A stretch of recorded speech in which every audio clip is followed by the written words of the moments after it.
flight has finally left Afghanistan with evacuees on board. Here's what's coming up. In many ways, this is kind of a test case, particularly for the Taliban, who are now in charge of airport security. 200 passengers are on their way to Qatar, the first flight out of Afghanistan since the US ended its operation. Plus, North Korea's elusive dictator shows up at an overnight military parade. And later, I really do everything I can in my power to amplify the stories of beauty. As Haiti recovers from a series of tragedies, one artist is working to highlight a positive side of the country. My interview with Haitian DJ Michael Brune. Hello, I'm Lynda Kinkade, live at the CNN headquarters here in Atlanta, and this is One World.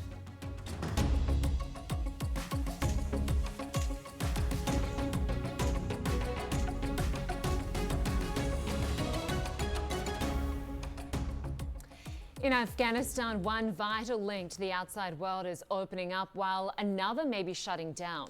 About 200 people, including Canadian and American citizens, are on board a plane that left Kabul airport just a few hours ago.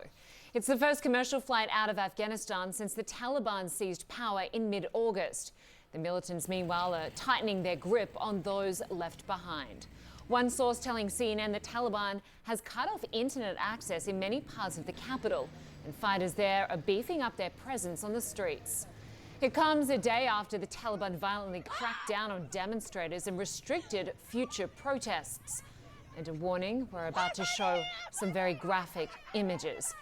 These two Afghan journalists were detained and severely beaten after covering a rally for women's rights.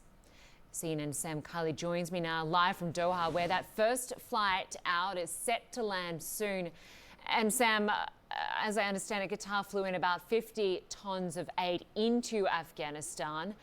In return, the Taliban allowed some 200 foreigners to get on board that flight and get out of the country. Just tell us what's happening to the Afghans left behind who still have the possibility of getting an emergency American visa. Well, there are a number of issues there. The first, I think, to stress is that this was negotiated by the Qataris and not an exchange of aid for people at all. But and they're not the only government in the Gulf sending aid in. There were 4 aid planes that landed at Kabul International Airport where aid is desperately needed. But there are Americans and other nationalities still trying to get out that were unable to get out on the mass evacuations that ended on August the 31st, Linda. And this is now something that the Taliban has allowed.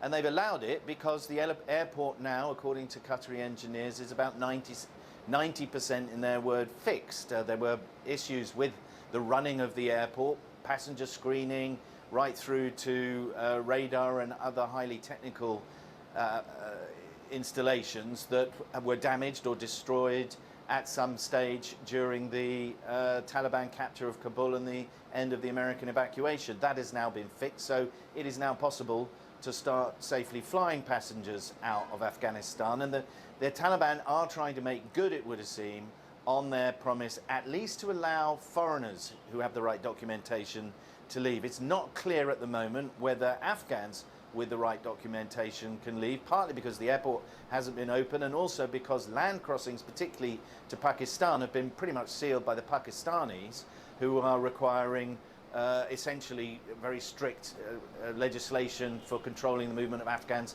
into their territory. So that hasn't properly been tested yet. This is early stages, but all of this being a very positive development from the Taliban, perhaps. At the same time, we've seen these draconian moves against journalists, the beating of journalists, the detention of local journalists, crackdown against protests, which have now been banned without prior permission.